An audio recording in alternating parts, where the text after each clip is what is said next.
Smederevu Tvrđava teatar, a u Nišu se sutra otvara 27. Međunarodni džez festival.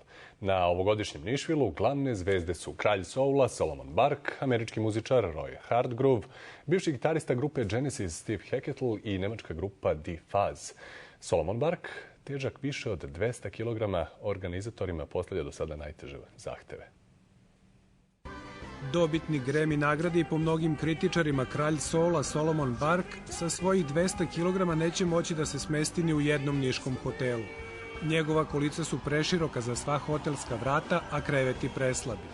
Organizator za njega na Tvrđavi u Nišu gradi poseban apartman. Vrata su široka metar, specijalni krevet može da izdrži težinu do 250 kg, a kupatilo je prilagođeno potrebama.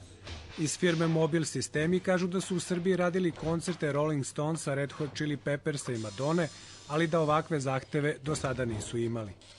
Ono što je bilo potrebno jeste da se izbegnu potpuno svi pragovi, da bi on imao nesmetanu komunikaciju između svoje prostorije u kojoj će boraviti i spavati, sanitarnog kontejnera u kome će se tuširati i prostorije u kojoj će boraviti i njegovi muzičari kako bi imao normalnu komunikaciju sa njima.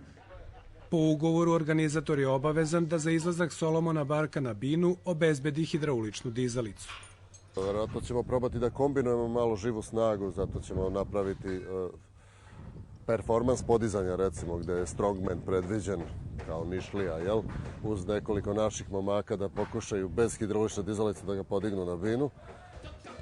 70-godišnjem američkom muzičaru je po rečima organizatora ovakva ideja bila jako simpatična.